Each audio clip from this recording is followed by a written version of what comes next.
5 hal buruk ini akan terjadi jika seandainya Cina menantang Indonesia berperang. Sebelum lanjut, pastikan dulu tekan tombol like, share, komen, dan subscribe R2N Channel supaya channel ini terus berkembang dalam memberikan informasi keren lainnya. Hubungan Indonesia dan Cina kembali memanas di penghujung tahun 2019. Renggangnya hubungan ini dimulai dari kapal-kapal nelayan Cina mencari ikan di kawasan perairan Indonesia. Tak sendiri, kapal nelayan ini dikawal oleh Coast Guard Cina dan sudah berulang kali dilakukan. Kapal-kapal asing ini masuk ke kawasan perairan Natuna dan melanggar zona ekonomi eksklusif atau ZEE Indonesia pada 24 Desember 2019. Badan Keamanan Laut Republik Indonesia atau Bakamla menjelaskan kronologis pelanggaran atas ZEE Indonesia bermula saat kapal penjaga pantai Coast Guard pemerintah Cina tersebut masuk di perairan dekat Natuna dan mulai terdeteksi muncul sekitar 10 Desember 2019 lalu. Meskipun begitu, berawal dari perselisihan tersebut, sangat mungkin bisa terjadi konflik yang lebih besar ke depannya. Terutama jika Cina tetap berkeras hati merasa benar atas tindakan tersebut. Tentu saja kita tidak mengharapkan terjadi konflik yang lebih besar. Namun, kalau Cina menantang, maka sepertinya tak ada pilihan bagi Indonesia selain meladeni mereka. Jika sampai itu terjadi, maka tentu saja akan banyak hal buruk yang terjadi. Hal buruk apa sajakah yang akan terjadi? Simak video penjelasan berikut ini. 1. Hubungan bilateral bisa langsung putus. Ketika konflik terjadi di antara dua negara, maka kemungkinan yang sudah pasti terjadi adalah putusnya hubungan diplomatik keduanya. Cara ini bisa dianggap sebagai wujud paling nyata jika dua negara sedang tidak menyukai satu sama lain. Seumpama terjadi konflik yang lebih besar antara Indonesia dan Cina, kemungkinan hal yang sama juga akan terjadi. Putusnya bilateral sendiri juga akan berpengaruh banyak, terutama tentang potensi hilangnya semua kerjasama yang ada, mulai dari bisnis, pendidikan, sampai pariwisata.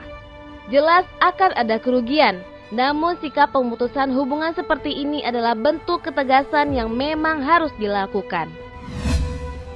2. Akan memberikan dampak kepada orang keturunan Cina di Indonesia dan sebaliknya. Sentimental kedua warga di dua negara ini besar. Pernah dijajah Jepang di masa lalu, membuat orang-orang Cina benci 7 turunan terhadap warga Jepang meskipun kejadian buruk itu sudah lama usai. Sentimen yang sama juga pernah dialami orang Indonesia yang pernah begitu membenci warga Tionghoa seperti konflik di tahun 1998 lalu itu. Jika sampai terjadi konflik Indonesia-Cina, mungkin saja hal-hal seperti itu akan terulang lagi. Dan memang yang seperti ini akan selalu ada sebagai side effect dari sebuah pertikaian dua negara. Tak hanya orang Cina yang akan merasa terancam di Indonesia, orang kita yang ada di negara tirai bambu pun juga akan merasakan hal yang sama. 3. Cina paksa Indonesia membayar hutang.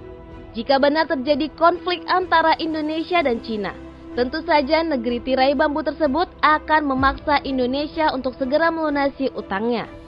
Hal ini bisa menjadi sesuatu yang buruk apalagi jika ekonomi Indonesia tidak stabil. Alhasil, segala cara pun bakal dilakukan entah itu menjual aset atau mungkin berhutang ke IMF dan negara lain demi membayar hutang tersebut. 4. Secara militer kita mungkin imbang dengan Cina. Bicara konfrontasi, maka militer jelas jadi hal yang harus dikaitkan. Tentang militer Cina, kita tahu jika negara ini adalah salah satu adidaya dunia sebagai pemilik militer nomor 3 terhebat di dunia setelah Amerika Serikat dan juga Rusia. Indonesia sendiri berada di peringkat 16 besar dunia. Meskipun ada selisih secara statistik dan peringkat, namun bukan berarti Indonesia tidak punya kans. Memang mungkin secara alutsista dan juga jumlah personil Indonesia kalah. Namun soal ability dan skill negara kita menang jauh. Dulu pernah ada latihan gabungan antara TNI dan militer Cina. Sangarnya tentara mereka pun geleng-geleng kepala begitu tahu kemampuan personil TNI kita. Soal militer tidak melulu statistik. Indonesia pasti menggigit kalau ditantang. 5. Intervensi asing dan jadi konflik yang lebih besar. Sangat disayangkan jika sampai terjadi konflik, maka nantinya ini tak hanya tentang Indonesia dan Cina. Lambat laun akan semakin banyak negara-negara yang terlibat di dalamnya, terutama negara-negara sahabat dari masing-masing pihak. Cina sendiri mungkin akan mendapatkan dukungan dari Rusia dan Korea Utara, sedangkan Indonesia bisa jadi akan dibantu Amerika Serikat yang merasa berkepentingan atas keterlibatan Rusia dan Korut. Jika seperti ini, praktis konflik yang awalnya hanya antara dua negara akan menjadi sebuah perang global yang menakutkan. Terlihat memang sangat imajinatif, tetapi hal-hal seperti ini akan sangat mungkin terjadi.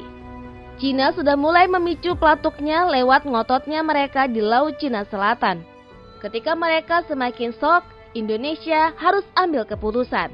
Tapi jangan sampai malah memilih mengalah saja karena hal tersebut akan menjadi bukti kalau negara kita lemah.